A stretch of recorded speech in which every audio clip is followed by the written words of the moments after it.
Lord have mercy. We have survived somehow, some way, hook or crook, 100 days of the Trump administration part two. And within these 100 days, we've seen a whole lot of shit happening. Folks just getting abducted from their homes. We've seen corruption on a level we've never seen before coming from the White House. And we've had calls for who's going to be the leader of the Democratic Party. Can Jasmine Crockett be the president? All other levels of corruption. The ports are empty. Religion and politics meeting at a place that is not healthy for everybody. We're going to discuss all that. And joining me this week is going to be the big homie TJ that y'all loved so much from the last time. It starts right now. I'm up early for the dealers come out. Everybody is outside till the killers come out. You ain't eating, you just act full. I'm impactful. Dozen funerals in a month. I got that pull. I will give it to niggas in all rap forms. Ignatius out right now on all platforms. There he is, ladies and gentlemen. There he is. It's TJ. Ladies and gentlemen, we have our own vet. He is a United States veteran, ladies and gentlemen. So you can't say that we don't believe in supporting our troops. TJ, my brother, how you doing? I'm doing fantastic, Lamont. Thank you for having me on. I really appreciate this. This was a great idea you had. I look forward to it so much. I'm sorry we couldn't do it last time, but we'll charge forward. I love it. Look, man, I'm thankful to you because you bring an expert voice in several areas where Republicans don't think Democrats can have an expert voice. You bring energy. And right now, a lot of people that are our color feel like they have no recourse for what's going on. And so I want to thank you for helping me have the energy to do this, because if you would have said no, I'd be kicking the can down the road. I'm being honest with you. Yeah. And the part of this, my brother, is to unite us, to let us know that we've seen these type of people in power before and we've overcome them. It just takes coming together. And so for that, I want to thank you. Oh, hey, no problem. Just doing what we can, You're right about the importance of galvanizing and energizing the folks out there, because I remember in November, after Trump won amazingly for a second time, it was an odd feeling. I'd like to get your thoughts on how you felt afterward, because the first time Trump won, the response was reflexive. It was rage. It was shock. It was anger. This time, it was a lot more morose. It was kind of like I certainly felt it, a calm resignation that, wow, the country is a lot worse than I thought it was. I as low of an opinion as I had about the United States of America's populace, I thought we were better than this. And a lot of folks kind of just threw in the towel. They said, okay, I'm done. I can't do this anymore. I put so much work and effort into this. And if 77 million people, after all this work, said, yeah, we're going to go back to Trump, what is there to fight for? So I do understand the difficulty in trying to get people to even, individually get out there and get the message out. But we can't quit. We have no other choice. What are we going to do? Move? Just sit back and watch things crumble? Yeah, they're not going to take the country away from us without a fight. It's not going to happen. For me personally, I wasn't surprised. Mm-hmm. I wasn't surprised the first time. Mm-hmm. You're getting to know who I am and the kind of circles I travel in. Right. I get privileged to hear rich white dudes talk off the cuff and sometimes drunk. Yeah. So I already knew that this resonated with them. One of the things we were going to talk about today is corruption loves corruption. Rich white dudes do everything they can to try to scheme the government to not pay taxes, to the point where it makes it easy for them to do more white collar crime. Who's the king of white collar crime? It's Donald Trump. Donald Trump. But the issue that we had is, and the issue that continues to plague America, are all the people who are not in that class voting against their interests. All the people who are not in that class willing to be upset at folks who want to be happy and hopeful. They would rather be content seeing you upset and mad, even though it's hurting them. So him getting elected for the second time, and then he was going against a woman, a black woman at that. I was not surprised at all. It didn't surprise me. The thing that did surprise me was how quickly the hypocrites who claimed that they was for freedom turned and went to Trump, even though we had the riots. Now, the racism, I knew it. Mhm. But these people that claim they're patriots and they're for freedom and they want to see those type of criminals in jail, now that part did shock me. And I'm upset about that. And I've told you, I've excommunicated people who have been in these quote unquote white circles who said they lost respect for me and anyone else who thinks Trump was wrong for pardoning the January 6th riot. I don't need you in my life because that is as hypocritical as the shit comes. Well, so you said you were, it's weird, like we were the opposite on this. So you were, because I was surprised Trump won, not necessarily because I was unaware of the fact that there's a significant portion of the population that love everything, like which makes it difficult to have this discourse, because when you're pointing out the obvious crimes and the corruption and the crass libidinal, right, gross rage that of the Trump administration, they enjoy that. Like, they love it. It's one of the reasons they do support him. So I knew there was a significant portion there. I was surprised that the Gen Z men shifted right so much. I would have expected maybe a little bit, but not as much as it did. And that I just didn't think there were enough normal people who would sit this one out. That kind of did surprise me. I didn't expect that big of a chunk of the population to say, I'll just throw my hands up, I'm not going to participate. I thought that Trump would have seen, even if they weren't big fans of Harris, that Trump would have seen to be such a vile character that your average American would come out in droves. Didn't happen. So, yeah. Mm-mm. And I've been seeing it coming with young white men. I've been seeing it because the majority of them that are on dating apps, they're not having sex. And they would love to have a country where they can go into the gym and see these girls basically damn near naked, that they can just run up to them like it's Golden Corral at the buffet and say, you coming with me, I'm getting them panty draws. And Trump represents that for them. Yeah, that's what Trump represents for them. There's not going to be any rules for women to say that I can't be touched and I can be grabbed by the pussy and get away with it. He represents that for those type of guys that ain't having sex. And I easily see why men like that flock to him. And to your point about the people that sat out, I was hearing lots of people that voted for Joe Biden still not ready to vote for a woman. Still not ready. Like some of the same people who sat out for Hillary, I talked to them and they said they wasn't going to vote for Harris. They just couldn't. And I'm just like, you excoriated me about how bad Trump 1.0 was. And now you can't go vote because it's Harris. She's a woman. She's even more qualified than Hillary, technically. And you can't go vote for that? No. My beliefs say that a man is supposed to be at the top of the ticket. And of course, I challenged that. But didn't matter. Doesn't matter. It's not based in logic in it at all. And the we should do, I would love to have this discussion with you sometime. Probably not this show. There's not enough time. But what you mentioned about the young men and the sexual frustration and how that is galvanizing a large portion of the population with like the red pill content and everything.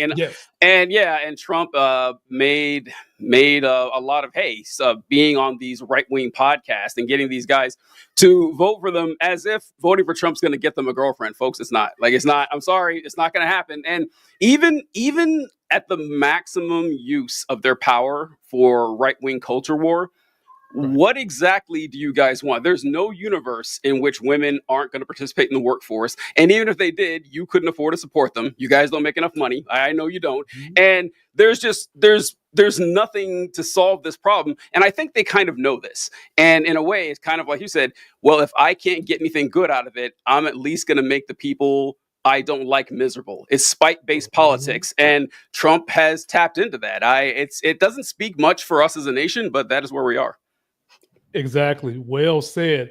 So, my brother, as we get into this story, of course, we have to start with the petty grievances. I call it politics of being black.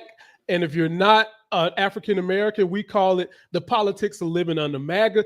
TJ, what is your petty grievance of the week that you want to extol? Oh, my man got records. Oh yeah, I was right. So it's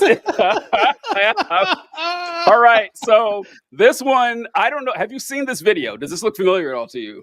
No, I haven't Okay. seen this one. Fantastic. This is a man, he's the lieutenant governor of the great state of Indiana. His name is Micah Beckwith.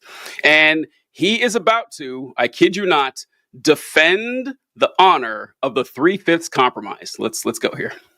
Hey, everybody, this is Lieutenant Governor Micah Beckwith. Want to give you an update on a bill, Senate Bill 289, which is called Unlawful Discrimination Bill. Senator Byrne is carrying that bill. It was in the Senate just a few minutes ago. Well, if you were watching or listening to the Senate, if you were trying to fall asleep and we're trying to get some good background noise on, you might have been listening.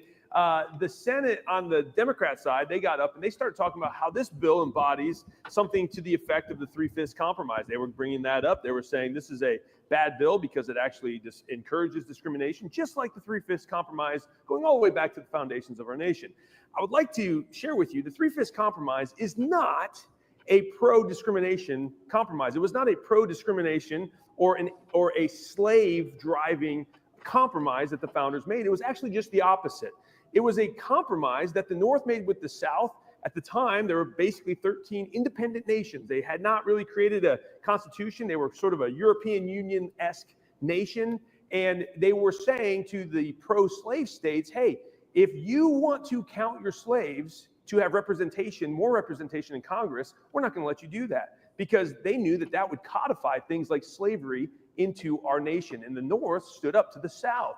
And they said, we're going to, if you're going to count your property, because the South says, hey, this is our property, but we want to count them in the congressional representation. We want to count them in the census. At the time, there was 30,000 people would equal one member of Congress. And so they said, we're going to count our slaves. We're going to get more members of Congress in the South. The North said, you can't do that. So what they came back to the South and they said, fine, if you want to count your property, your slaves, as whole people, we're going to count our property. We're going to count our tables. We're going to count our chairs. We're going to count all the stuff that we have in our house. And the South said, well, you can't do that. And they said, well, you're doing it with your property. We're doing it with our property. So what they did is they came up with a 3/5 compromise. They said, you will only get 3/5 of a vote when it comes to your slave. And what that did, it actually limited the number of pro-slave representatives in Congress by 40%. This was a great move by the North to make sure that slavery would be eradicated in our nation. They knew what they were doing. But now here you have Senate Democrats in today's American Republic who do not understand that. They think the 3/5 compromise was something that was a scourge on black people. That's not what it was. All right, so I want to pause. There's only like 10 more seconds I want to play here, but I kind of want to discuss this while we have the chance. So this is honestly the reason I brought this up, because one of my it's not, I wouldn't say it's a petty grievance, but it's something that is very annoying, that the Republican Party and conservatives in general, they've kind of figured out that you becoming explicitly racist and anti-black will raise your popularity amongst conservatives, amongst your friends right there. And they do this thing all the time where they take American history and they twist it to make it say it actually wasn't so bad for black people. That's really one of the driving forces of the conservative movement, that they always talk about how important history is. But the second you bring up black history in any sense and how unfair it was and how unjust it was, stop complaining. It actually wasn't that bad. This is a particularly egregious example that, if you guys were wondering what happened, he says the 3/5 compromise was actually good because it took away representation from slave states. No, the fuck it didn't. What it did was give slave states more representation than they deserved, because they say, yeah, you have every slave you have will count as 3/5 in the census. That way you get. So he made it sound like they lost 40% of their reps. No, they gained an extra 60%. And by the way, they kept bitching about it anyway. That's the part that's wild to me, that if you read about the Constitution, it's all a series of concessions and handshakes and backslaps to stop the southern states from fucking whining, and they whine 80 more years anyway until they had a war. So I want to play a few more seconds on this, because the best part is just yet to come, because wait till you see what he blamed. TJ, I don't know if I could take it, but Yeah, it's I don't know if you can see me over here wiggling like a worm about to be eaten by. Go ahead, man. Lord, jeez. All right, you are not going to be surprised at his answer. I'll give you that much. All right. And how did we get to this place? We got to this place because of DEI in education. We got to this place because you have professors at woke schools that will not teach the history of what actually happened back in the foundations of our nation. All right, I just had to play that last part because, my God, man, if that isn't the cherry on the sundae, right? It's just, not only am I going to spout this virulently anti-black propaganda, this whitewashing and soothing and equivocating about how great the 3/5 compromise actually is. When I talk about why people don't know about how great it was, I'm going to blame DEI. It is perfect. It is absolutely perfect. So I thought, like, my whole point about the grievances was people do this all the, you hang around rich white guys, you know how they talk and everything. That is a common parlance of this group. And it starts from the top. The Republican Party specializes in this. So yeah, that's mine. Wow. I don't know how to follow up with that, but first I got to comment on that. One of the things we're covering today is how they're trying to whitewash history even further. And I've coined a new phrase. I call it CWT, critical white man theory, where they whitewash the real history of what's going on. And not only that, but they hide from you what their forefathers that they love to reference so much. Yep. The bad shit that they was doing. They hide that shit because they don't want you to know about that. But anyway, it frustrates me, TJ, because not only do you, what frustrates me about your grievance is I grew up around white people who love to use big words that they know some people don't understand. And to be honest with you, some of their asses don't understand it.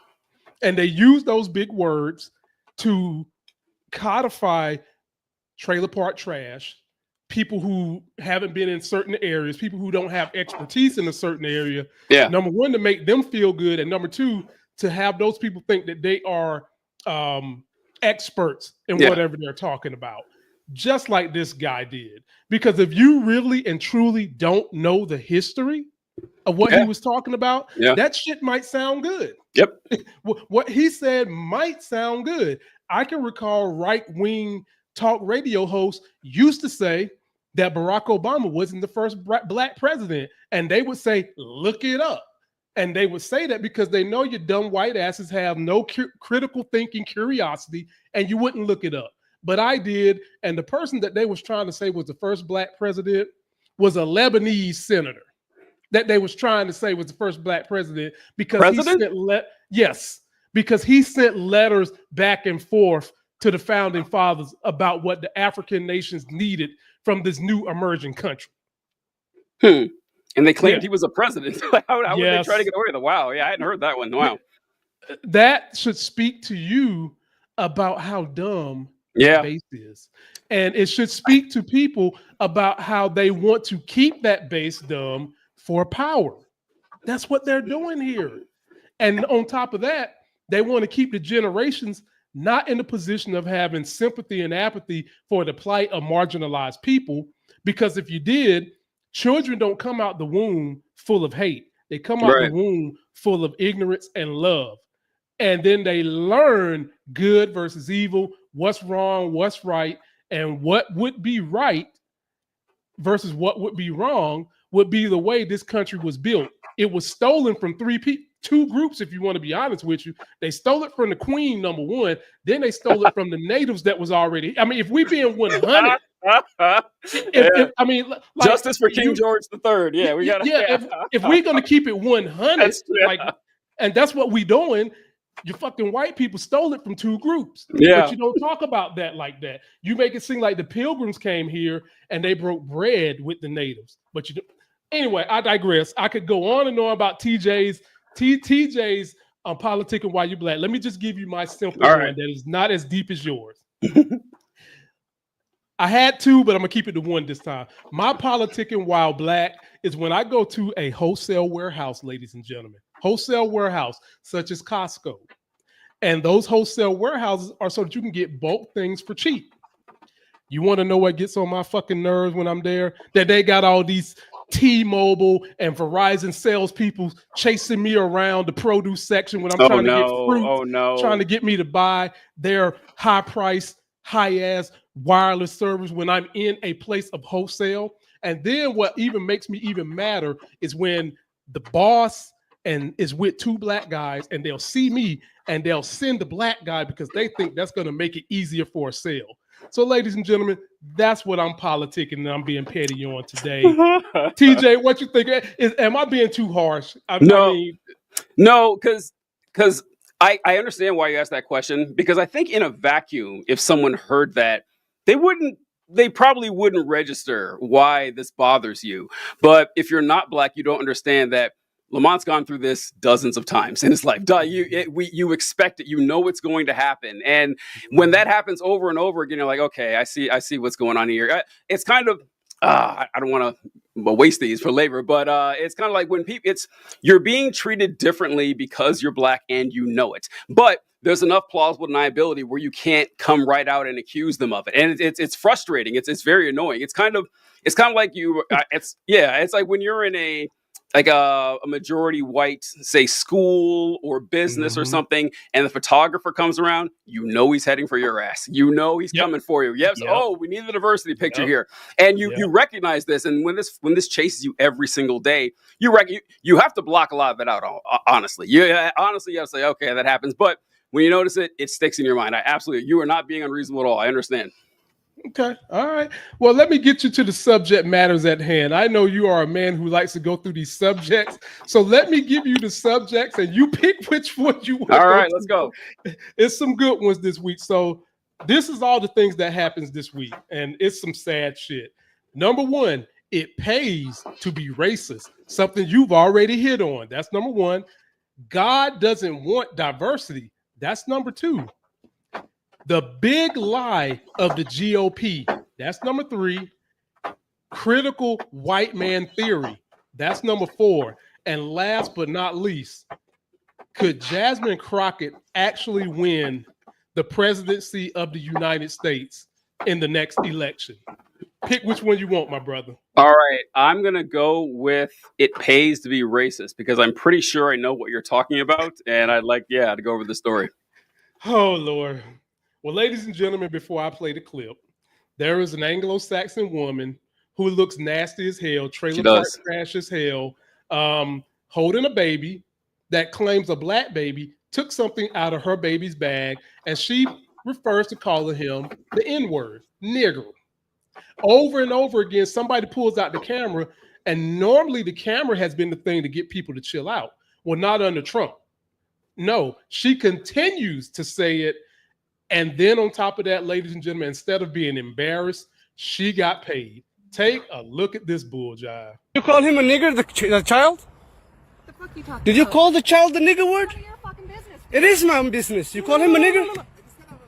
Okay, why don't you have the boss to say it right now again? Fuck you, nigger. Okay. Nigger. All right, that's what you say. You don't go digging through people's shit, you dumb fuck. Nobody dig into your shit. A little fucking kid just did, you dumbass. That little kid, you call him a nigger? Yeah. The little child? What if he acts like one? He's gonna. Are you about to hit him? You chase him here? He took my son's stuff. So that gives you the right to call the child, 5-year-old, a nigger, the N-word. If that's what he's gonna act. That's like. what you're gonna call him. That's what he's gonna act like. You know, that's a hate speech. And you can be recorded for that. I don't give a shit. Huh. Fuck off. Okay, we'll see about that with the internet. Racist calls a black boy with autism the N-word several times. And you guys raised $250,000 for her? I am beyond disturbed. I am beyond, I can't even fathom. Did you see the comments? White people should not be forced to live among monkeys.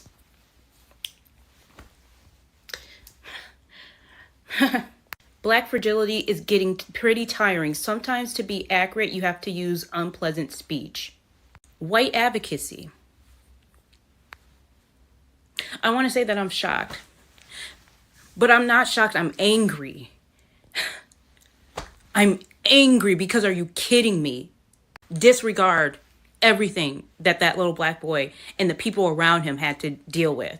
But let's protect this white woman. Let's protect the racist. Absolutely ridiculous. Y'all ain't doing shit. We busy too. We'll be there before the end of the night. And over the weekend. I can't wait for them to take Shallow money. Her name is Shiloh. I forgot her last name. TJ, I give you first cracks at this because that really did bother me that trailer park trash calls a kid with autism a nigger and stood on business and kept doing it. But I appreciate the person with the camera who stood on business to record her ass and attempt to put her on blast on social media. But that attempt backfired into her making almost $500,000. Floor is yours, TJ. Yeah, I'd actually never seen the video. I'd seen people talk about it. I had read a few things about it, but I didn't see the entire incident take place. And that part jumped out at me too when he said, well, we'll see what the internet has to say about this. And boy, have we. We've seen exactly what the internet has to say about this, which is that this problem is going to get worse before it gets better. I really hate to say that, but you mentioned that in the era of Trump, like I argued all through Trump's first administration, and I might still say it today. I don't know. It remains to be seen that I still would slot George W. Bush as a worse president than Donald Trump, specifically due to the deaths caused by the war on terror and the irredeemable waste of blood and treasure and the displacement of hundreds of millions of people in the Middle East. Like Trump hasn't reached that level quite yet. But the one thing that you definitely can say is that Trump's presence and his just open vitriol has emboldened the worst elements of society. In that women like this, you're right, or in the past, this would have been enough to ruin someone. But the fact that, you know what's crazy about this? She didn't need the money for anything. That's the crazy part, actually, to me, that there isn't even the pretense of, oh, she's being sued and she needs to raise money to fight these legal fees. And I'm advocating for free speech. And I may not agree with what she said, but she has the right to. No, this is just here, take my money for no reason whatsoever, other than she asked for it, saying people are being mean to me. And enough people are sympathetic to her that she's raised. You said it's almost 500,000. I saw it was last I saw like 380,000. So yeah, it's up to like 460 or something. Incredible, like incredible. Yeah. Ladies and gentlemen, make no mistake. Calling someone a nigger when you're white is hate speech. Hate speech is punishable by crime. Not only was she using hate speech, but she was calling a kid who was autistic a nigger. And some of y'all was trying to buffer her argument by saying, well, shouldn't she do something if he really took her shit? Okay. Did she realize that the boy had autism? Did she look for the boy's parents? Was the boy's parents around? When she got her little damn Scooby snack for her little boo-boo, crumb snatcher on her hip, was the altercation over with? You could have took your ass away instead of trying to say, using nigger as a verb to say that when someone acts a certain way, it's that of a nigger. My retort to her would be, well, what do we call white trailer park trash cracker behavior? What's the title on that? What we seeing in the White House? Is that what is that what we say it is? When we see someone like you who ass look like it stink, like you ain't took a bath in 6 days with the ugly ass tattoos, is that what we call it? Because you went there, bitch. You went there. And TJ made a great point that can be improved, TJ, but it's going to take the law. Racism had began to get tapped down between the 70s and 80s when people had to pay for their racist and heinous acts. When they had to be made to pay for it, they started tampering that shit down and keeping it a secret. When Obama won the office, some of those that were a little quiet felt like they could come out a little bit, not to this degree. But when Trump won, saying all the dastardly stuff he did, picking on the special needs folks And calling people racist right to their face, that's when people got ratcheted up. And on one hand, TJ, I can't say I blame her because you're only mirroring what the greatest example of your leadership is doing. Mhm. But I would say this to you. How would you feel if that man holding that camera would have took the leadership of the president, ran up and grabbed you by the pussy? Yeah. How Don't would you think. feel then? Yeah. I'd like to know her answer to that. Yeah. Well, ladies and gentlemen, if you see her ass, denounce her. And if there's any sisters in that community that know her, the minute she fuck up, I expect a beat down. Don't just run up on her and beat her up for nothing. Let her spit on you because that is assault. Let her call you a nigga because that's hate speech. And then I expect a beat down the same way we seen in Alabama a year ago. Love it. Yeah. This culture that is growing out and festering, and internet culture has a lot to deal with it.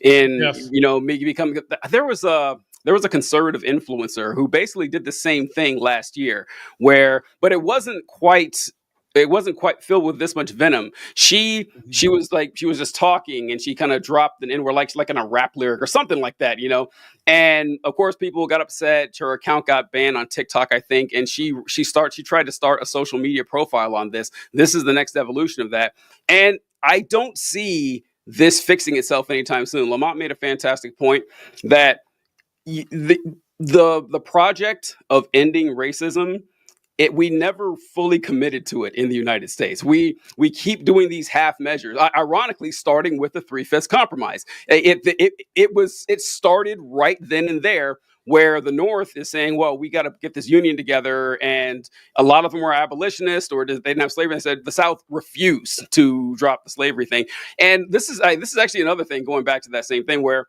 another microaggression I have. It's not a microaggression. It's just a petty complaint, I think.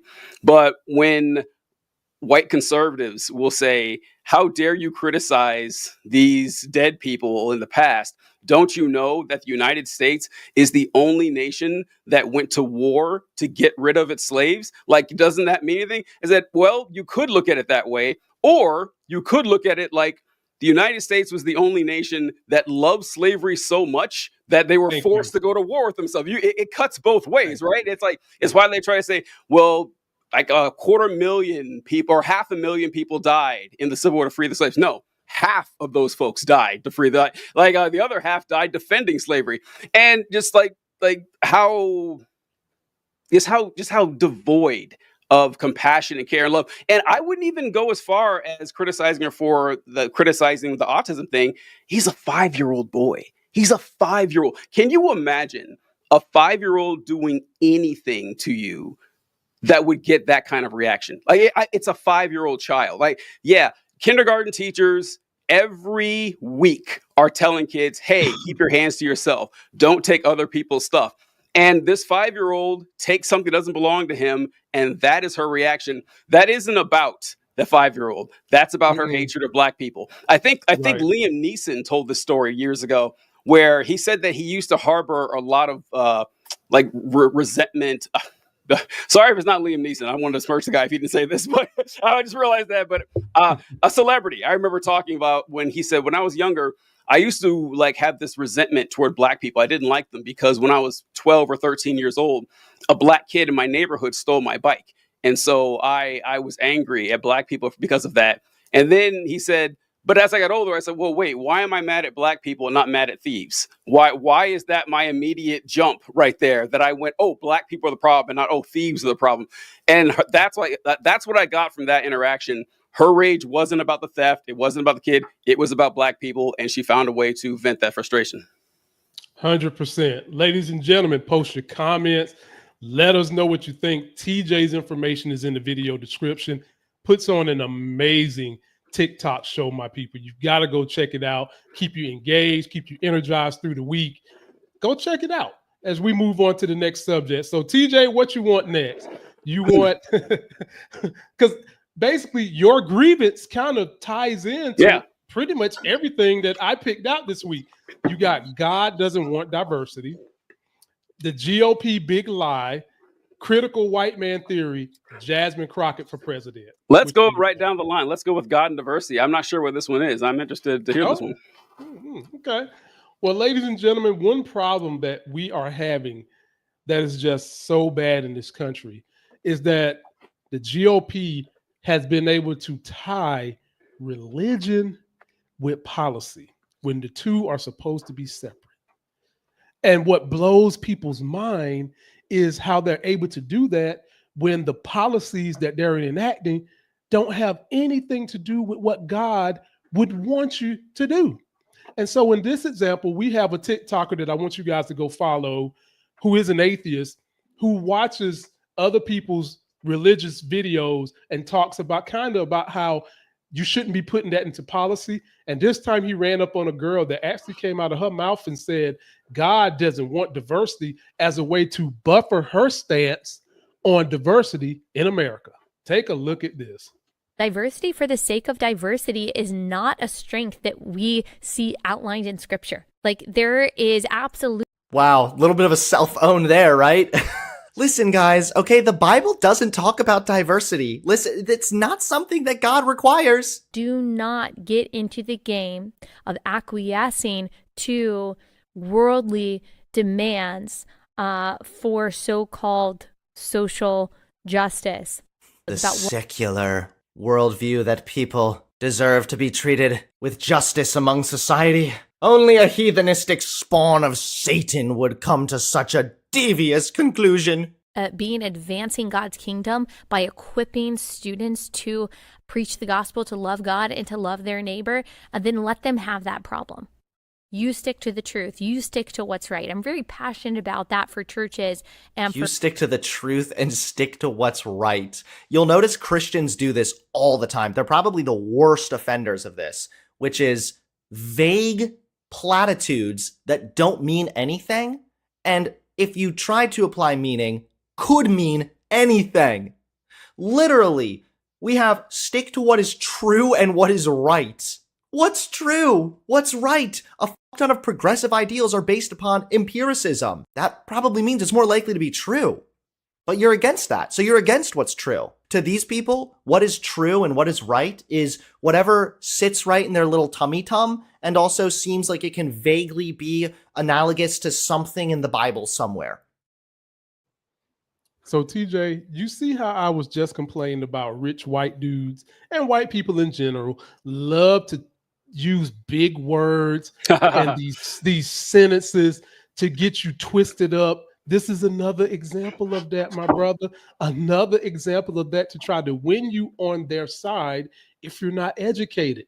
You get first dibs on this because religion is your area. You've been in it, out of it, through it. You see it. Talk to me about what this woman is saying.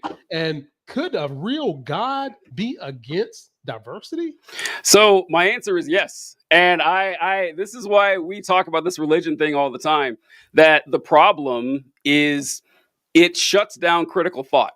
And not only does it shut down critical thought, but there is no mechanism by which anyone can say, my interpretation of God is the correct one. It doesn't exist. That's why people go to wars and they fight over religion all the time, because there's no solution. There's no scientific method. There's no math. There's no observable empirical data, like that guy said. So that's the problem you run across. So if someone comes out and says, God doesn't want diversity, or the God of the Bible does not preach diversity, it doesn't matter if it says it in the Bible or not. It doesn't, because you could just say, well, this verse I interpret as God doesn't want diversity. And if you think of it the other way, you're incorrect and my God is right. And toward the end, like you said, and he said that if you keep the words vague enough and say, you need to do the right thing, you need to trust what's in your heart and do what's right, which will suspiciously sound exactly like what you think God would say. So yeah, I think it is a major problem, and I'm sure you agree. Oh, yeah, I definitely agree, because it is just used by the GOP as a way to subjugate people who don't want to think critically. Yes. They don't want to. They want to be able to compartmentalize it as, well, if it's God's will, it's going to happen, or it's not. That's how people want to compartmentalize it. And then secondly, what bothers me about these same individuals that just give it up free of charge, as long as the Republican can throw this type of shit in there, God, guns, and country, it's okay for them. First thing I got with that is, how the fuck do you think God would feel about a gun? That's number one. Number two, if God is doing all these powerful things, why do you need a gun? If God is taking care of your life the way you say he is, you don't need a weapon at all, because God got you. And this picture right here just had me falling out laughing, because this should be the motto for Republicans. You know, we get the baby here, and the first thing we do is give their asses a gun. It's hypocrisy. It's dumb. It's a lack of wanting to think for yourself. It is, I want to be a worker bee and be told what to do, go home on the weekends, and then go to work on the weekdays and be told what to do, and believe in this voice that's going to take care of me through Trump. That's it. It is. Like one of the more frustrating realities about the situation, that we try to have this discourse and we try to break stuff down, but at the center of this entire conversation is the fact that for a significant portion of the population, their ideal, their dream society would look something like a majority white population in which Black people, immigrants, women shut the fuck up and know their place, and everyone works backbreaking jobs, 12-hour days, 6 days a week, with no guarantee of health insurance, on the off chance one of you might make it rich, but you probably won't, so you work until you die. That's like their Shangri-La. That's what they want. And you can tell them all this stuff and how bad it is, they don't care. And I got that reminded me of a clip, if you don't mind, about what these folks are like. Now, this is a clip from a woman named Candace Taylor.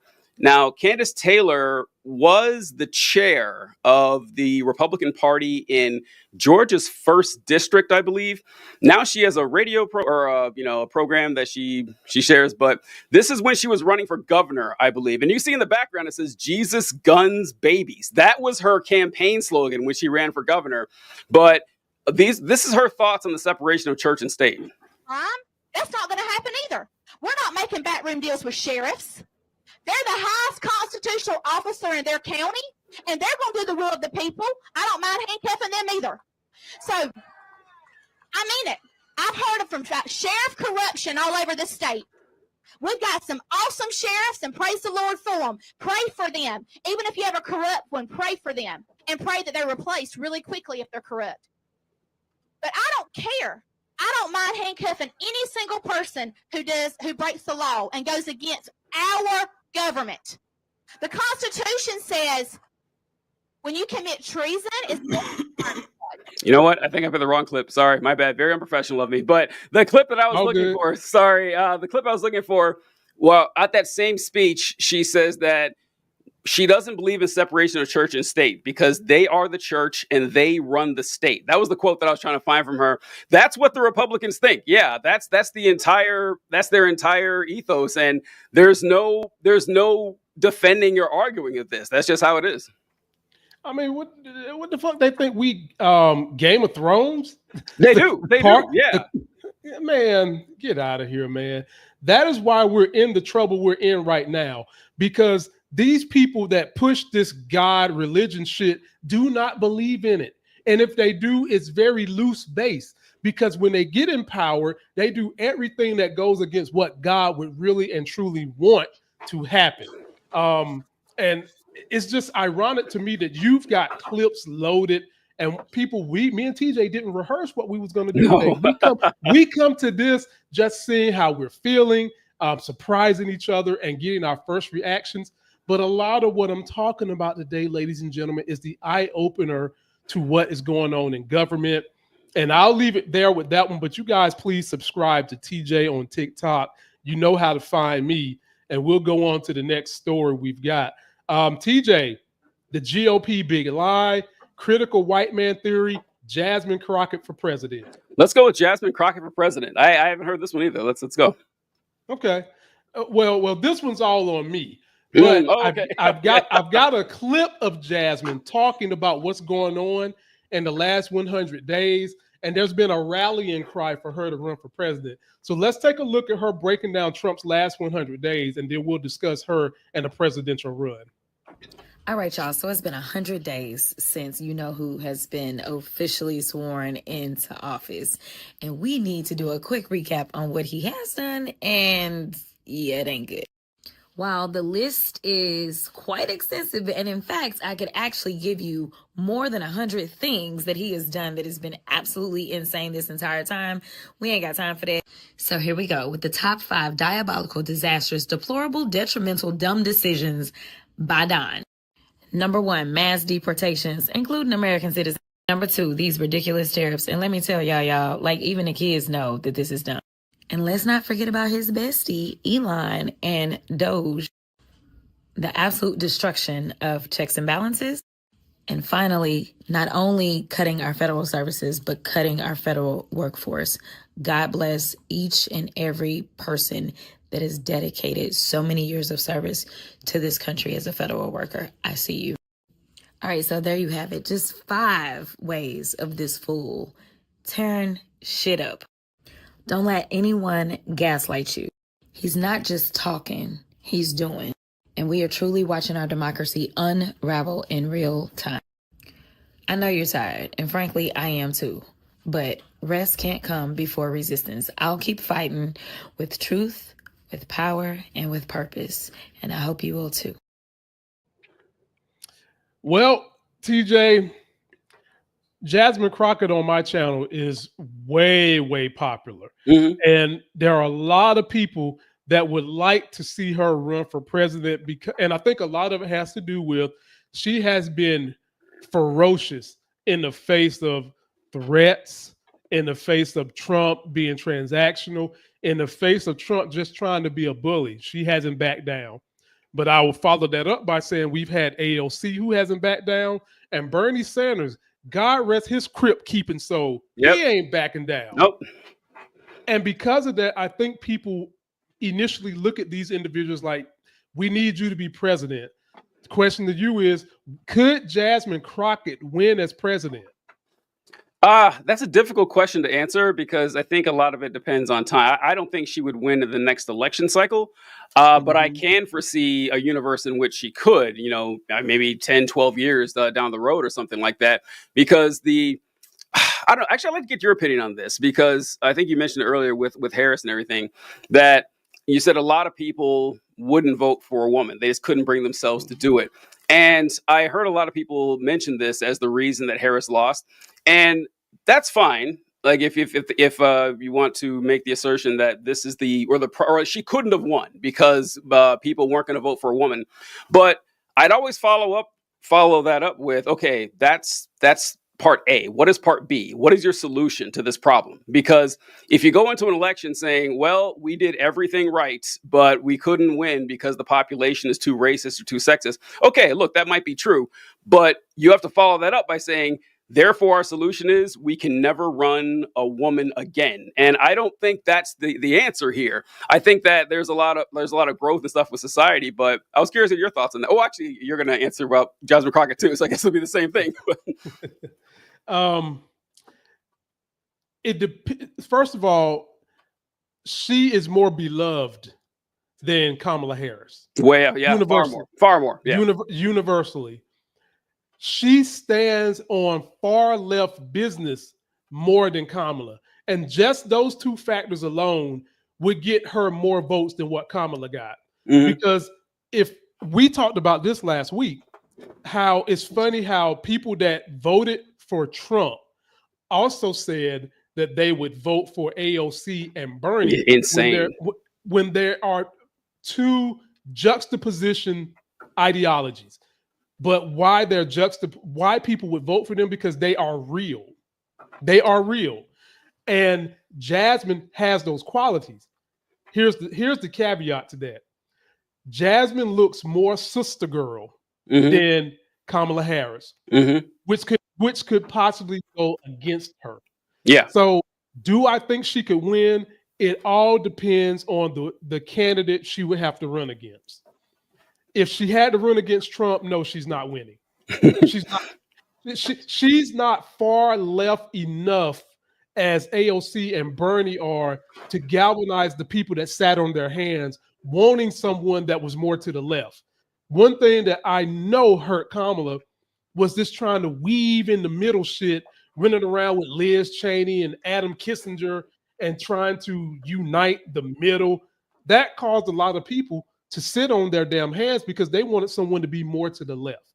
Now, if she runs against someone like maybe Ron DeSantis, I would give her a fighting shot. Mm-hmm. But having said that, I don't think they can run her in this next election. No chance. Because we can't take the risk. Now, maybe put her on the ticket as vice president. That would help because you could get some of those individuals who sat on their hands that want someone who's a fighter. But as far as being top of the ticket, I don't think that the United States would tolerate that just yet. I just don't think they would. I love her. That's my girl. Mm-hmm. I love her standing on business. But at the same time, Dems, we got to be honest that it's just not us, the minorities, making votes. It's a group of other people that we've got to come to the voting block and cast their vote. If this thing is real, because a lot of people, TJ, think that Elon Musk and the tech bros did some finagling with different things to make this election go Trump's way. And I always say to people, if that's the conspiracy, you got a lot of people that's sitting on a secret that could ruin Trump and the administration. And that stuff would definitely be coming to light.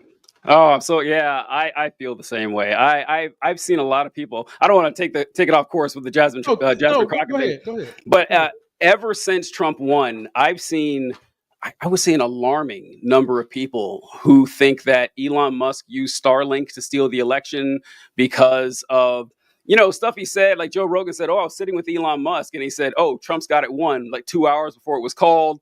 Or Trump said that Elon predicted that he would win Pennsylvania right before he won Pennsylvania. And they said, this is it. I say, okay, folks, that is not evidence. I'm sorry. That is the best you got. Or if Elon Musk stole the election, present some evidence that he did, because there's insinuations and there's theories. Like they put together this huge conspiracy to steal 7 states, and then now we're going to drop the clues that we committed this massive fraud. I don't buy it. I just don't at all. It seems like a bunch of cope to me. And I expected better of you guys, really. I mean, this is what we shit on Trump supporters for doing the past 4 years. And now you're falling right into it. But yeah, I agree. I don't think even if the populists say Trump keeps shitting the bed for the next 4 years, which it looks like he's going to, and the Republican Party is at its lowest percentage of popularity ever. Even if the population would accept any Democrat, there's no chance in hell the Democratic Party is running 3 women in a row. Not happening. No. It is just, they will not let that happen. Hell, it wouldn't even have happened this time if Biden didn't, his brain didn't melt on stage. So yeah, I agree. I don't think that there's any chance of it happening soon, but I don't think that it's out of the question that a candidate like her could win. I don't. There's only one woman that continuously posed well to beat any man that the Republicans can put up, and her name is Michelle Obama, and she's adamant that she's not running. She hates politics. She is just adamant. She's not coming out. She's not running. No matter how far this country goes into the cliff, no matter how much we need her ass, she says she's not doing it. That's the only woman that posed good enough to seem like they could beat a Trump or a Republican male. Only one. Yeah, that's weird that people keep asking her this. She's been saying this since 2016. No, I have no interest in running for president. And I don't, honestly, I think this always happens with people who have name recognition and people want them to run. Before they run, their numbers are sky high. But once they start running, once they start getting on stage and presenting a platform, they always take a dip. Now, perhaps she could win on popularity alone. And, people generally like Michelle Obama that aren't right-wing, insane nut jobs. But yeah, it's funny that this poll keeps coming out and say, hey, you want to run? But folks, she's not going to do it. I want you to keep asking her. No, she's done, ladies and gentlemen. And if you want to continue to get more from me and TJ, please subscribe. His link is in description. He puts on an amazing TikTok show. He's got over 200 and something thousand people on TikTok. He's the man over there. Go get his brother. Shucks. Follow the brother, ladies and gentlemen. I appreciate it, He Lamont. good work. You do great work. All right. Hey, Go ahead, brother. Before you move on, I just thought of something. When you were saying that, I forgot what you said exactly, that people like the fact that Trump is, just rude and incorrigible, and it made them support him and everything. Did you see that clip with Van Jones talking to those 3 black Trump supporters? TJ, it's a YouTube short on my channel, and it's very popular. Yes. That is the. So for those of you who don't know what we're talking, actually, I can pull it up. Hold on. Let me see. Pull it up. Yeah, because Van Jones went and talked to three black people. South Carolina black MAGA, ladies and gentlemen. Here we go. My brother got it. This is so delusional, people.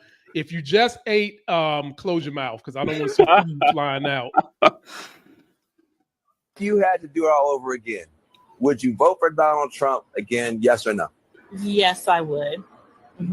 Now, in the future, I am not a diehard Democrat or diehard Republican. If there were a Democratic candidate who was more aligned for me, then I would vote Democrat. If you go back in time, would you vote for Donald Trump? Yes or no? Yes. I think I might know the answer on this next one. She said yes. It's immediately yes. No, I'm sorry. If you had to do it all over again, would you vote for Donald Trump? Yes or no? 1,000% absolutely yes.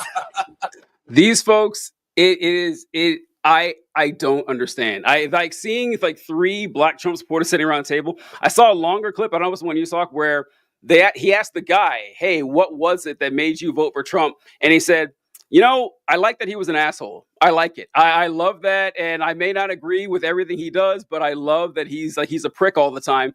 And this, watching that one, it made me incredibly sad. I hate seeing that. I hate seeing that, whenever anyone, but especially black people, sell out to a movement that exists like primarily to be antagonistic to the needs and desires and the plight of black people. But seeing him do that, it reminded me of a conversation I heard on the radio back in 2016, and it was 2017, right after Trump got elected. And I heard the news reporter talking to this older couple. I think they were in their 60s or something like that. And they asked them, "Oh, so how did you vote before? Like, you voted for Trump?" So yes. Well, did you vote for Obama? They said, "Yes, we voted for Bush both times. Then we voted for Obama both times, and then we voted for Trump." And I listened to that and I said, "How does this person exist? How is this possible?" And I think we talked about last time that the unfortunate reality is a lot of people do vote like that. They vote on vibes. They don't vote on policy at all. It is just like a vacuous, just cavern in their head. And oh, look, Trump, he's funny and he's loud and he's obnoxious. And look at Elon, he builds rocket ships. I got to support this guy. That we got our work cut out for us with folks like that. It's kind of sad. TJ, all the work is in the schools. All the work we have to do is reinforcing the real truth of this nation in the schools, in civics, in history, in finance, and money. That's where the Democrats got to play the long game that the Republicans have been playing since Reconstruction. Yes, yeah. Since they gave Texas Instruments contracts for not just calculator equipment, but making books. Someone has got to get in there and put the real education of this country and what its parties stand for and what its parties has passed as legislation and how that legislation benefits who. That's the long game for the Democrats. Now, as much as I am that we need to do education, there are a whole lot of other things we've got to shore up on top of that. We can walk and chew gum at the same time. Right. But one piece of the long game is this fight for education, which brings us to the next subject. I'm going to go ahead and just pick this one, TJ. All right. It is education. All right. And it is what I'm dubbing as critical white man education. And TJ, one of the people I hate the most with Trump is Stephen Miller. He graduated Duke, which is where my wife works at. There's people who knew him when he was in high school, talked about how he used to pick on the black people and the black janitors. Shocking. He was head of some white group in high school. And I always want to know, why is it that he think it's cool to be younger than me and you, and this look Oh is my supposed to be God. cute? Look at that. Oh, Jesus. Oh, Dude, yeah. You ain't no fucking Jason Statham. No, man. No. No. So TJ, take a look at this as they want to really and truly whitewash education, even worse than what it was when me and you was in school, where we had to stand up and salute the flag. And some cases they made you pray in school too, which is all propaganda to submit you to the will of the GOP. Take a look at this. Real education coming up.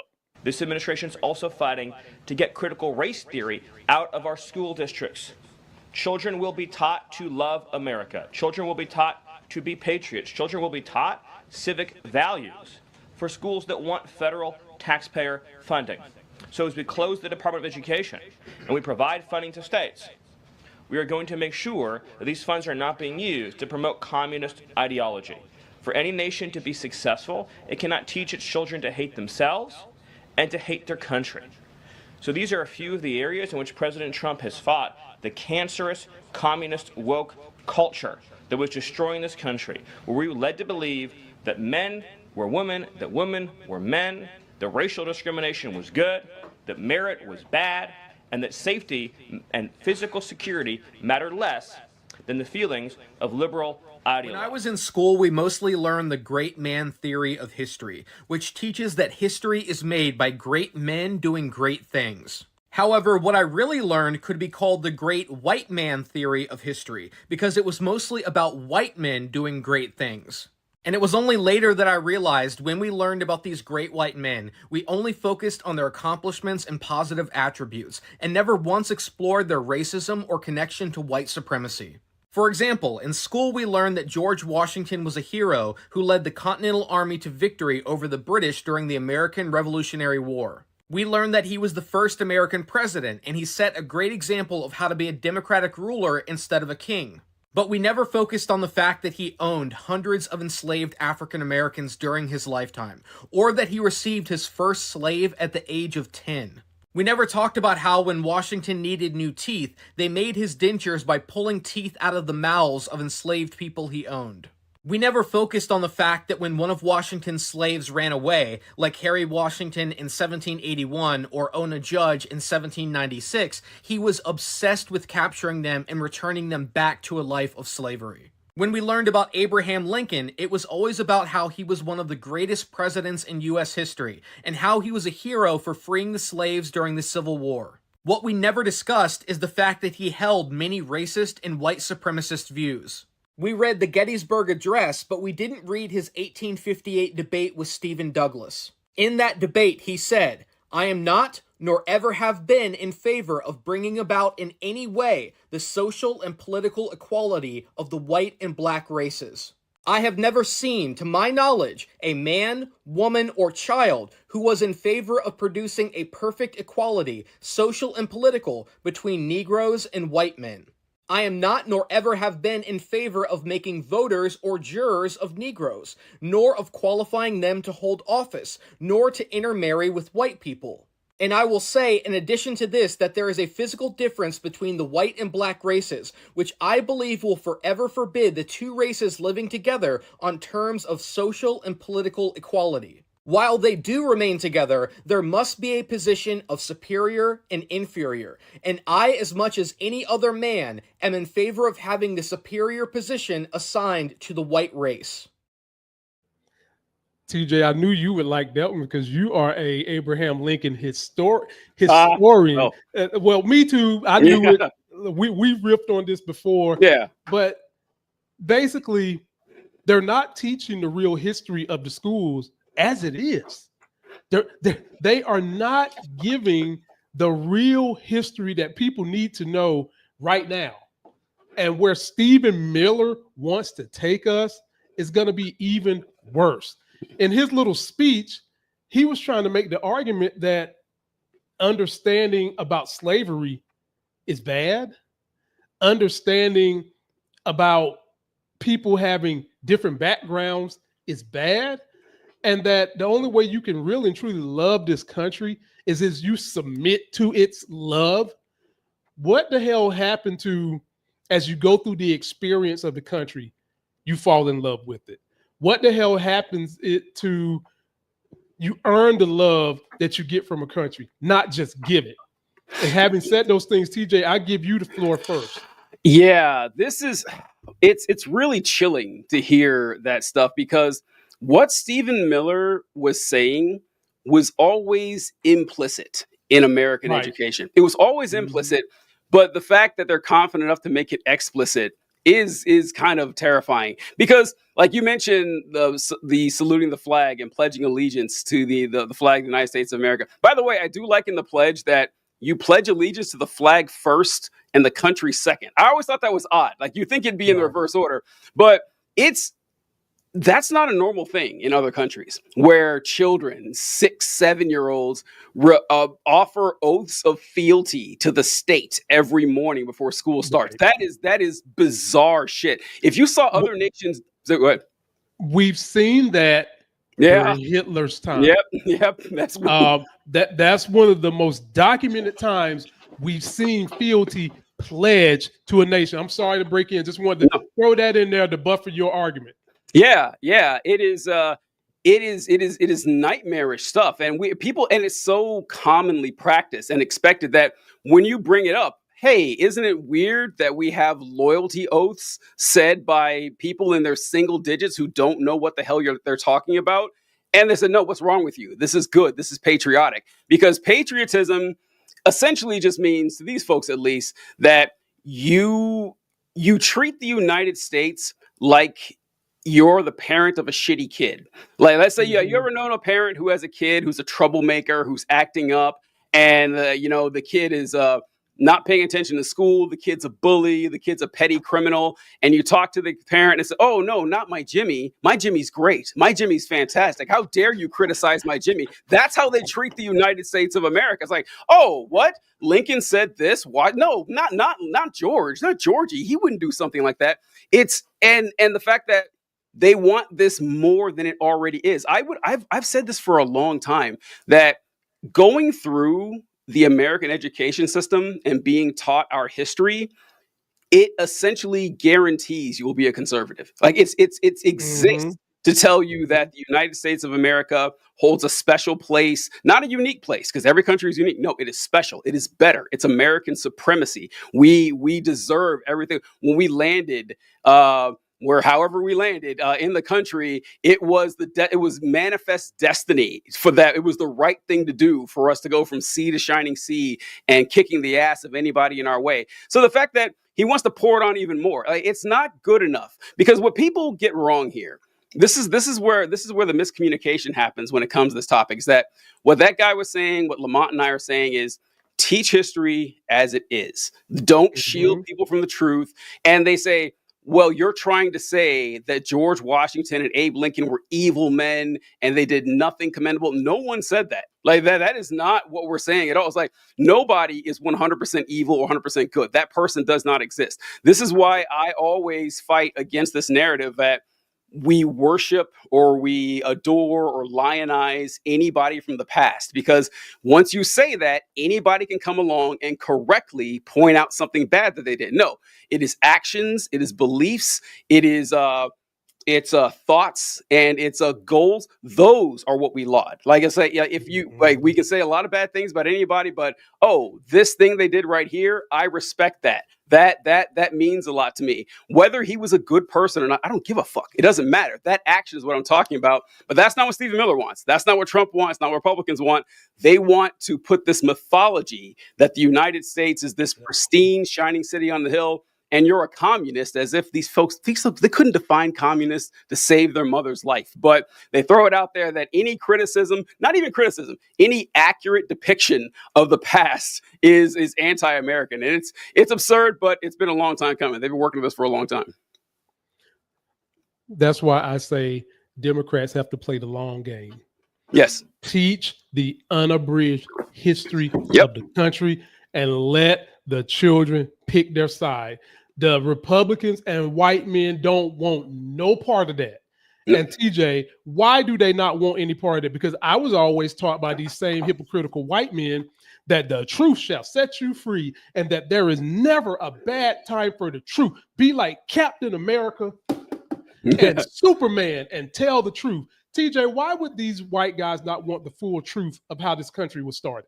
Because it upsets their perceived status or earned status in authority. That if it's a similar problem that the founders ran into when they first started the nation, where they weren't respected like European aristocracy. If you lived if you lived in the middle of England and you're a peasant or whatever, and you're slaving away and stuff, and the Lord comes along and you're like, well, why do you own all this? So, well, this land has been in my family for 500 years. The king gave it to my ancestor. And I got, all right. I mean, it's bullshit, but I can see why that worked, right? I was like, okay, I got it. That kind of makes sense. George Washington, you've been here 10 minutes. What gives you more power and more authority over anybody else here? You just happen to have all the land. And if this chain continued down through history, so the people who are in positions of this is why conservatives tend to be straight white men. Like that is the biggest demographic, and it always will be, because that position, that group has historically had more power than anyone else. And when you have more power than anyone else, you are in no hurry to upset the system or change it, because there's a great chance you don't benefit from it while other people do. And so the more you make it look like, yes, I've attained this status, this position, this money, this wealth, this power, this influence by the virtues of my own merit. So any questioning about how I got here or how we got here is not just an attack on the past, it's an attack on me. And they don't want that. I think that's why they want to hide the truth. That's the biggest part of it. But the other part is that they know when you put this into the minds of people who are forming their belief systems, the average young person leans toward feeling sorry for someone that has been hurt. Yeah. The average young person believes in doing good versus what seems to be evil. And if young people really knew, as I said earlier, the country was stolen from two people, and you just hit on one point, they stole it from the Queen because the Queen looked at the founding fathers as basically trailer park trash. That's why they came here and decided, oh, we're not giving this shit to the king and the queen. Oh, no. We're going to keep this for ourselves, because they were inferior to the people that already had the establishment going overseas. And they got here and said, we're going to keep this for ourselves, and started in a way that seems equitable for everybody, but it's only equitable for us white guys who are here to start it.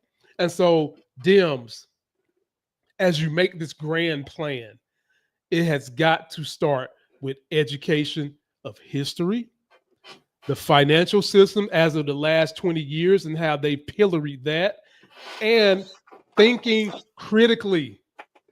Make people challenge when someone tells them something that sounds crazy. Another thing Republicans love to do, they want you to be on that military shit. If I say do it, don't ask questions. They love that. They do. They love it. Challenge people by asking critical questions. And from there, I'm going to say, please subscribe to my boy TJ's TikTok. He does good work. And we're going to move on to the last thing that, this one's going to really make me so mad, because we could go several places when we talk about the big lie of the GOP, TJ. We could. There's several of them.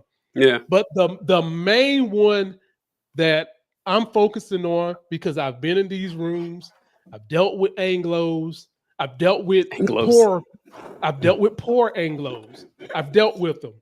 And the one big lie the GOP has been able to sell them since the 70s is that if you vote for them, your taxes are going to get cheaper at some point in time. And ladies and gentlemen, it's not true. The GOP loves to call somebody else a damn socialist when all the rich people that vote for the GOP like to socialize the government for their money, but want you to pay for the bill. And I'll jump right into that after we take a look at this shit right here, the big lie of the GOP. Trump posted another weird lie about tariffs.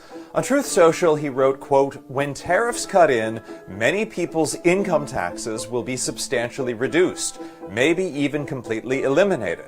Okay, there is so much wrong with that. First, U.S. tariffs are themselves taxes on Americans. They're effectively an extra sales tax paid by you. Second, if Congress tried to replace income taxes with tariffs, as Trump has proposed, lower income Americans would be hurt the most. That's because tariffs and sales taxes are regressive, meaning they take a larger percentage from the incomes of working Americans than from the rich. Let's say you make $15 an hour and you somehow spend only $80 a week on groceries. If Trump's tariffs raise your grocery bill by 10%, that extra $8 costs you more than a half an hour of your labor every week. Meanwhile, someone earning $1 million a year makes more than that in 1 minute. And Elon Musk's wealth grows more than 10 times that much every second. The tariffs cost you more than they cost Elon Musk. But replacing income taxes would require far higher tariffs than Trump's even proposed so far. Tariffs of at least 100% on all imports, according to multiple analyses. Now that $80 on groceries could suddenly cost you $160 a week. If you make $15 an hour, you'd be paying more than double what you used to pay in income taxes just on grocery tariffs. And that's not even factoring in the extra tariffs you'd be paying on clothes, appliances, electronics, and everything else. But millionaires, and especially billionaires, would be paying way, way less. It would be a massive tax increase on you to pay for a massive tax cut for the super rich. I'm going to take this one first, CJ. All right. This one burns me to no end. And this is another example of how people aren't intellectually or critically thinking intelligent. And I'm really talking to those who are not in the 1% or even the 10%, those who are below. You vote for these fucking Republicans who tell you, pull yourself up by the bootstraps. Don't take handouts. Don't do none of that. And we're going to help lower your taxes. They say that, and it's another one of the themes of this video we've done, blanket statements that can mean anything. Yes, they're trying to lower taxes, but they're not trying to lower taxes on the average person. They are trying to lower the taxes on the wealthiest people among us and make your dumbasses pay for it. Your dumbasses, and you eat it up like a spoon and vote for it every single time, and you use taxes that you see coming out of your paycheck as fuel to vote for Republicans, when as your dumbasses were smart enough, you would know that you're supposed to go in there and fix your paycheck so that your withholdings don't cost you a lot of money coming out of the paycheck. But you're not smart enough to understand that. And you just vote for these clowns who suck on the teat of the government while they're telling you not to do it. Elon Musk is one of the biggest welfare queens, socialists, because he's socializing your tax dollars and using it for his own damn gain, but don't want you to do it.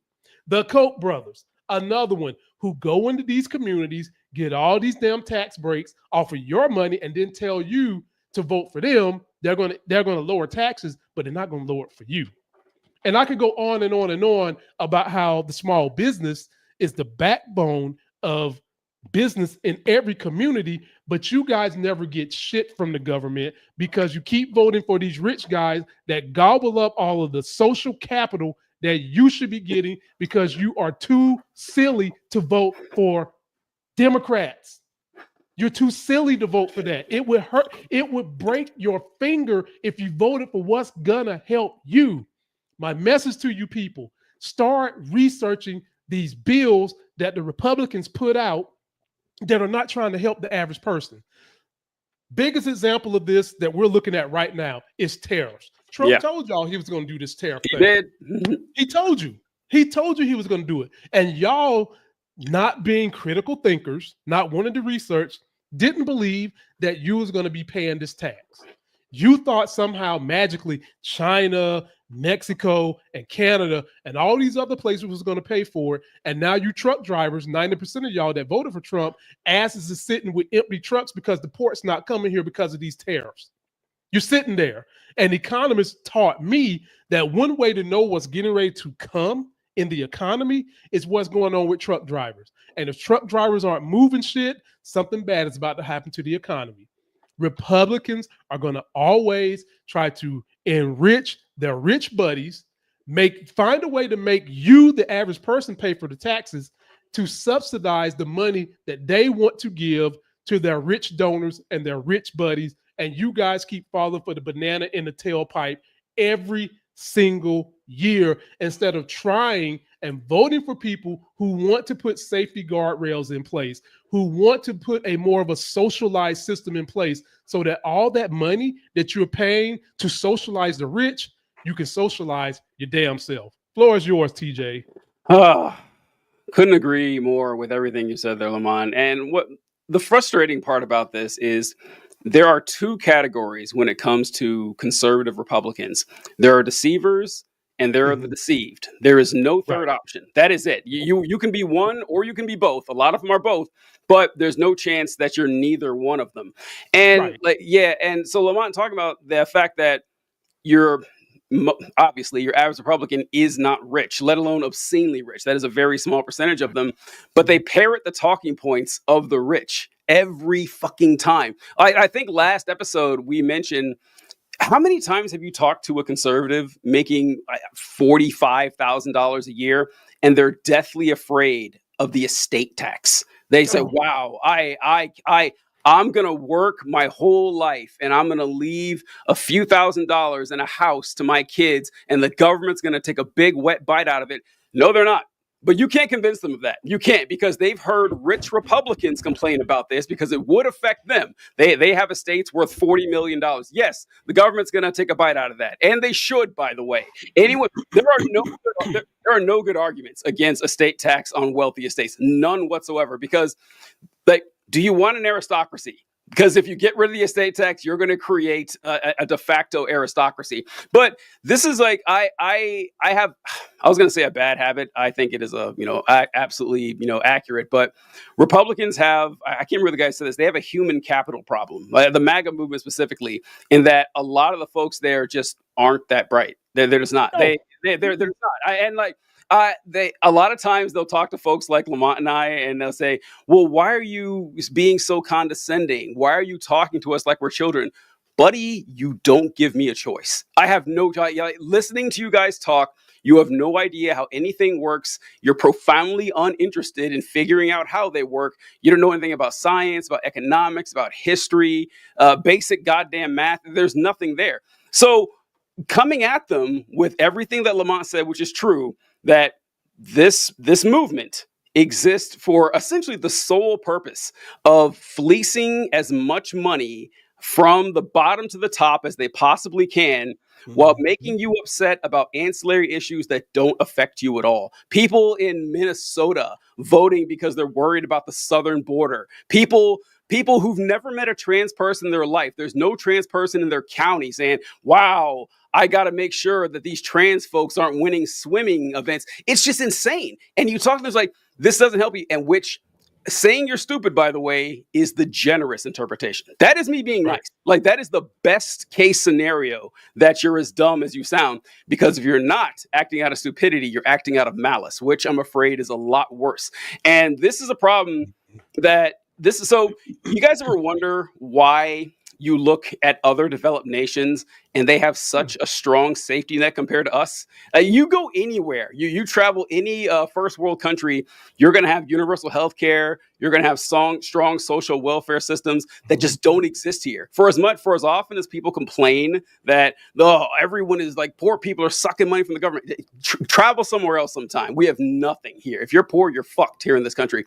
The primary reason we have that, or that we have it this way and Europe has something different, is because of race relations. That's it. I mean, that's really it. If you look at what the United States looked like in the Gilded Age, which Trump is trying to take us back to, oddly enough, where you had people slowly started figuring out, oh, I'm working 6-hour weeks, 6 days a week, 12 hours a day, and in horrible conditions. All of my kids, down to my 7-year-old, are being forced to work in a factory in a mine somewhere. I get no weekend. I get no time off.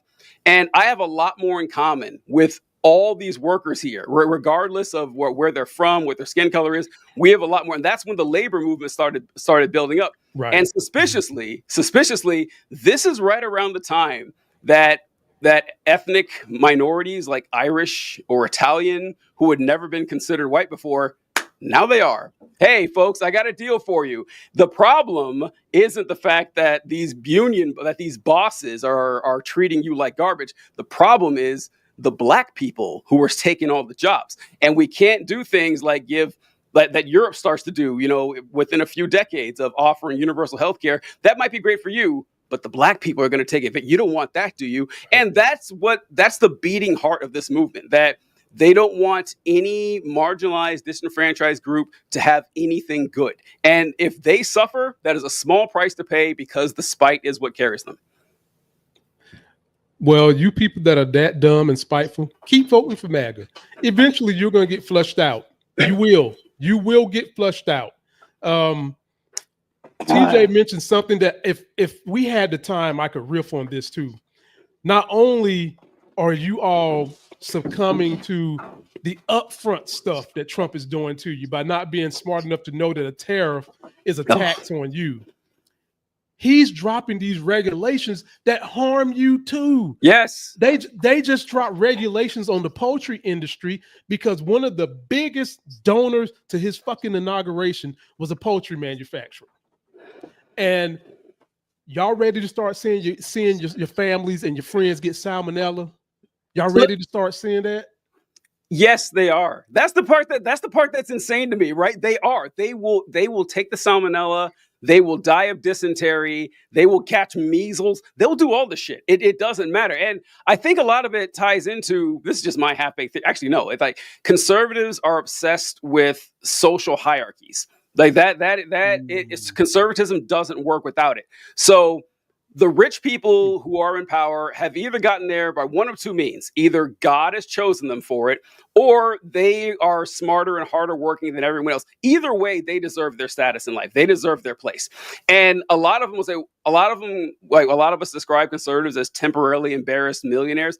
All of them aren't that way. Some of them know they're never going to be rich, but this is their lot in life. And if they suffer, they suffer. And it's fine. Like that, but they want to make sure other people under them suffer even more. It's not so much about them escalating their mobility. The tariffs are a great example. They couldn't have defined a tariff last year. They can't define it now. And they're going to suffer from it. And yeah, a lot of folks are going to be mad at Trump. I predict that folks are going to be, his cult isn't leaving him, but a lot of Americans are going to say, oh, this Trump guy is bad. But it's going to be kind of like when people turned on George W. Bush. They said, oh, Bush is actually bankrupting the nation and killing people unnecessarily.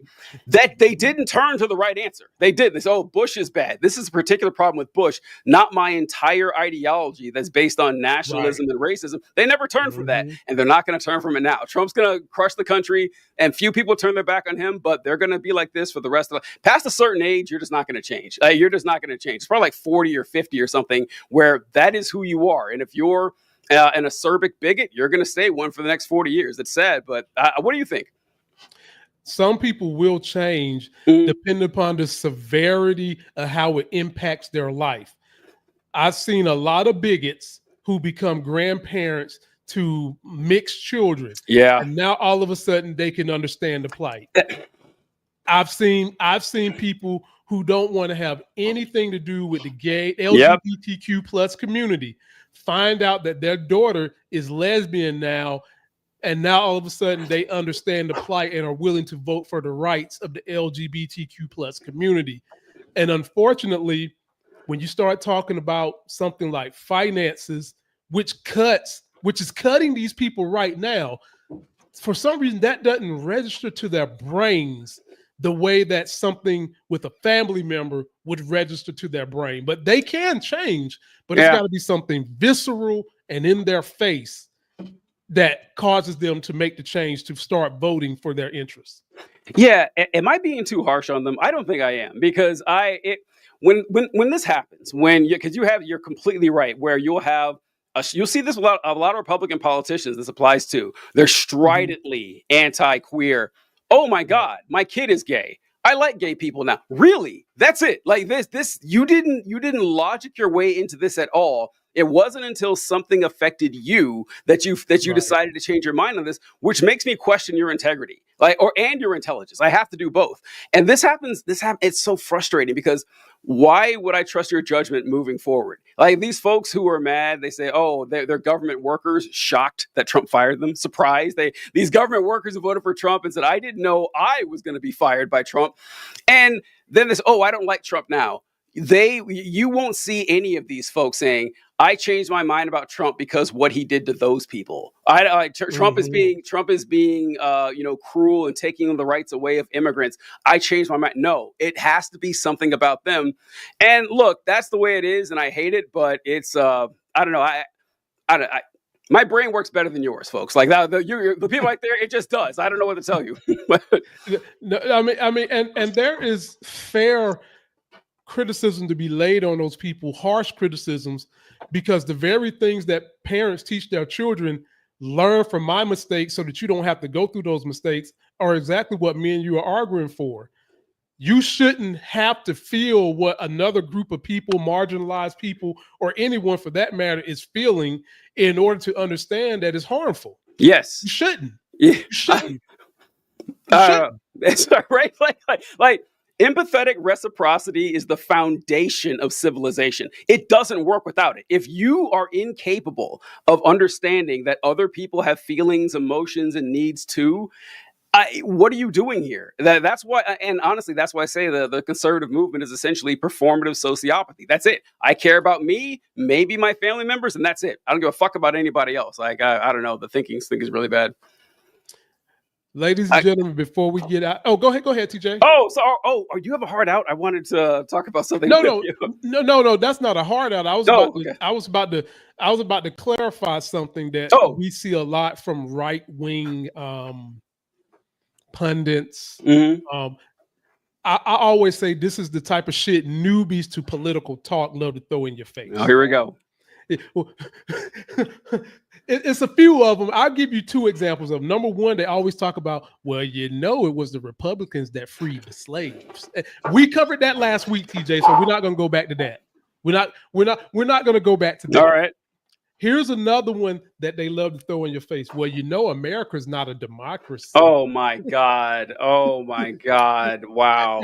And so for my people that want the textbook definition, I've given it to you the way I understand it, which is basically the same. Here's the textbook definition. The next time you run across one of these Charlie Kirks that think their asses is so smart that they throw this shit at you, and it just highlights how dumb they are, how they're grasping for straws. America is both a republic and a representative democracy. Republic equals elected leaders, rule of law, and constitutional governance. Representative democracy, ladies and gentlemen, citizens vote for leaders who make decisions on their behalf. That's it. It's both, ladies and gentlemen. Stop letting these people corrupt your mind and trying to get you sideswipe on things that have really no real relevance, because they can't challenge you with real facts of which party does the best to feel the feel for everybody. Oh God, it's one of the most lazy and disingenuous arguments out there. Not only because it's inaccurate and creating a distinction where none really exists, but It's not honest, because when they bring this up, they only bring it up one time, or maybe two. They bring it up either in the Senate, but usually for the presidential election against the Electoral College. That is when they bring it up.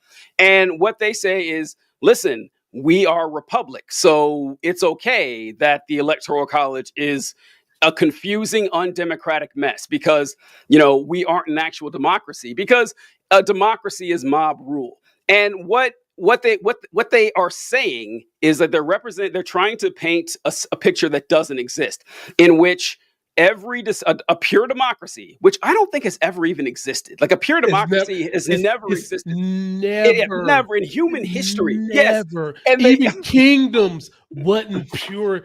It's never. Yeah. Like Never. like the earliest forms of democracy would have been like ancient Athens or whatever. And they had Republican governance too. Because listen, it is not possible to run a society where you vote on every decision. Impossible. No, people have to work. They got shit to do. You be voting all day. So to counteract that problem, let's choose someone to vote in our place. It makes sense, of course. So when they say it's not a democracy, all right, we know that. And by the way, this is what gets me the most about it, is they say that we can't elect the president through a democratic election because that'd be unfair, although every other election works that way. No one says that the election for governor is unfair because we don't have electoral colleges within the states. It's a pure... Or Senate, or House. Every other election, right? Like literally every other one. So are we not a republic because those aren't electoral college votes? And also, let's say we got rid of the electoral college. Let's say we got rid of it, and we should, but let's say we got rid of it and Yes, and we elected the president through democratic means. I got news for you. We would still be a democratic republic. We would still be one. If the president wasn't elected and the president was appointed, we'd still be a democratic republic. Like this, there's no way to say that this isn't the case. And they always do this fucking shit.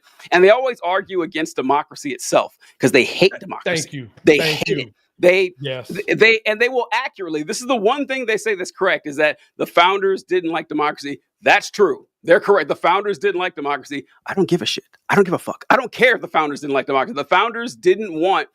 They at the time, voting was reserved for not just white men, but landed white men that had wealth enough to buy land. Those are the only people who could vote. They could never dream of the fact that every American citizen over 18 could vote. That blow their minds. Yeah, but I don't care. Like I don't care that's what the founders' intent is irrelevant to me. Is this a good idea or not? But that's what they revert to all the time. It is.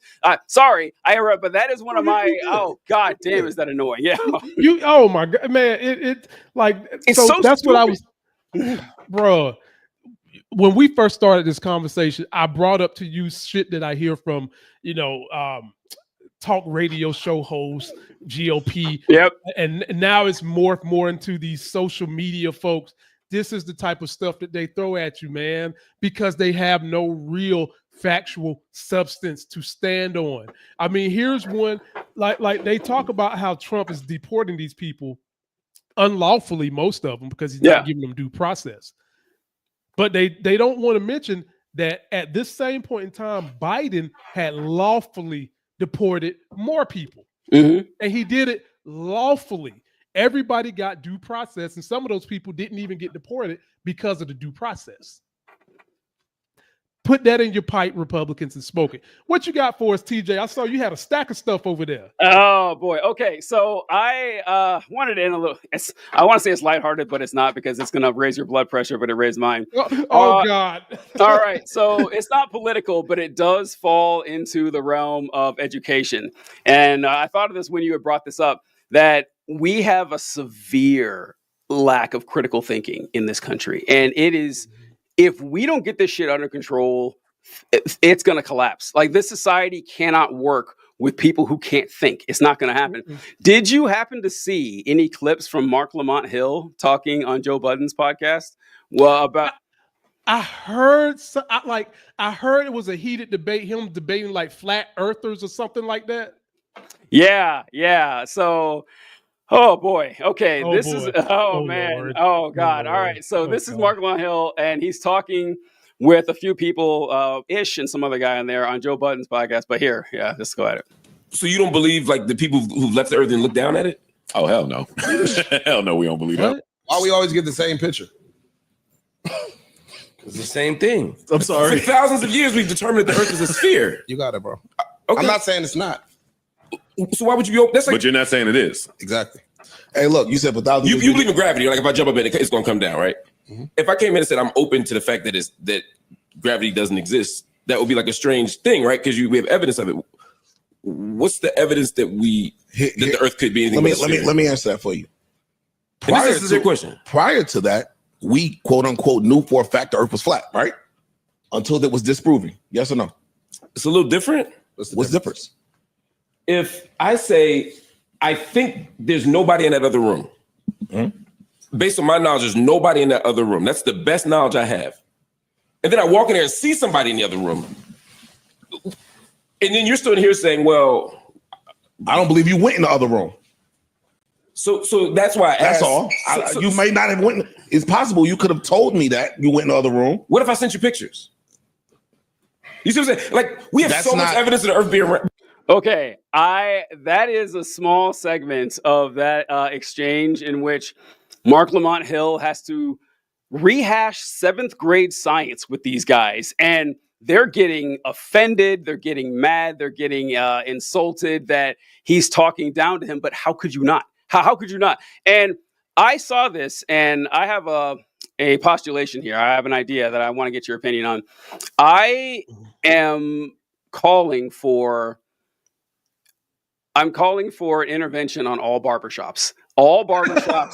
we need to stop this shit dead in its fucking tracks, man. I am gonna run for a platform where every goddamn barbershop in the nation is gonna have a state, county, local high school appointed representative to squash this conspiracy bullshit right away. Because I've had this happen to me. In fact, I'll find a clip and say, I've had this happen to me. And the look on Mark Lamont Hill's face the entire time, I had the same fucking look. I ran across 2 flat earthers in the same room, and they're at a barbershop, and I was debating with them over, once again, like rudimentary levels of science and how they like to appeal to the wisdom of the ancients. Folks, the ancients knew the earth was round. This is not new information. We've known this, like Mark Lamont Hill said, thousands of years. You can find the records. You can find the records of Eratosthenes and read how he figured out the earth was round and how you could test it yourself. You don't need to take my word for it. You can check the fact that the moon is upside down in Australia. Like, if you go to Australia and look at the moon, you look at a video of the moon, you look at a movie, it's always going to be upside down. There's no conspiracy around that. But the fact that we have like so many people who are not just non-intellectual, anti-intellectual, where everyone thinks that their opinions are equally valid. That's the problem. They say, oh, well, I think this, and you say something else. You may have all the facts on your side, but I have my truth, and that's what matters. The fucking arrogance and the dismissive nature, the dismissive way people try to dance around obvious reality. I mean, this is why we have folks like Trump, because folks aren't interested in learning. Well, it's not so much learning, because people actually love learning. Even the dumbest person you know is curious about something, but they don't know how to use it. No one taught them how to wield this weapon properly. And you get folks like this who are asking, well, how come we always see the same picture of the earth? What kind of fucking question even is that? I don't know, but have you ever run across this? Oh my God. I have a name for black men that do this. I call it being on that D knowledge, that next level knowledge that we don't know about. That basically it means dumb knowledge. Oh, That's dumb what I'm knowledge. saying. Oh, yeah. Dumb knowledge. Because you meet these black dudes that think that their brain is clicking on such a level that we ain't reached it, when you're really just dumb as fuck. I'll give you some examples of people who do this. Cam Newton, he's a D knowledge type of guy. Yeah. He thinks he's expanding on shit. Any black man that voted for Trump, and I guarantee you, them fuckers that we just seen, 100%. And we have these kind of conversations in my barbershop. And my barber is like a hood, smart, curious, scientific believer. Like he's hood, but he watches the Animal Channel. He watches the NASA channel. He thinks really with critical thought and curiosity. He's not on this alternative facts that Kellyanne Conway coined, where it's like your interpretation of something that's not a fact. We now have to have a discussion about it, because for you it's a fact when it's really not. And that's the whole problem with the country. We're now at a position where the Republicans get to set the narrative on stupid shit that was never discussed because it was always known to be fake. Yes, yes. And that's another issue that I was going to say for the next time we discuss that the Democrats have got to control. You have got to stop letting the Republicans set the narrative for issues that aren't issues, because we have to respect the opinion of shit that we know is false because these dumbasses believe it. No, go back to shaming their dumbasses. Yes. Go back to telling them to get a fucking education. Go back to telling them they need to know that 1 + 1 = 2. Go back to telling them that when Trump gets regulation off banks, what happens is you're going to be paying more in fees to the bank. And that's not smart. It's not bright. First of all, your vote wasn't bright, but it's not bright for that party to continue, for our party, Democratic Party anyway, to continue to let these people corrupt conversations with shit that is not fact. And we actually have to have a conversation about it. Yes, I cannot agree more. One of the most poisonous axioms that is just pervasive in society is the idea that you have to respect people's opinions. No, the fuck you don't. Right? You don't have to respect anyone's opinion on anything. Opinions do not deserve respect. People deserve respect. All right. You can respect an individual as a human being. Of course, we all deserve respect as human beings, but your thoughts and your ideas and your opinions, your beliefs, those have to earn my respect. Okay. And I have no problem telling folks that. So, no, listen, I respect you as a person. I don't respect that belief. And like calling people out and look, be rude if you have to. I don't care, because like this smiley faced, ingratiating manner in which we just, oh, well, you think the earth is flat? That's fine. No, it's not. What are you talking about? Evolution is an unproven theory. And what are we doing here? And one thing you said, Lamont, about how, these folks like to pretend they're smart. It's very obvious, like when you're actually smart, it's very obvious to tell who is smart and who's pretending to be smart. Because people who are pretending to be smart, you mentioned it earlier in the episode, where people will use big words to try to make themselves sound intelligent.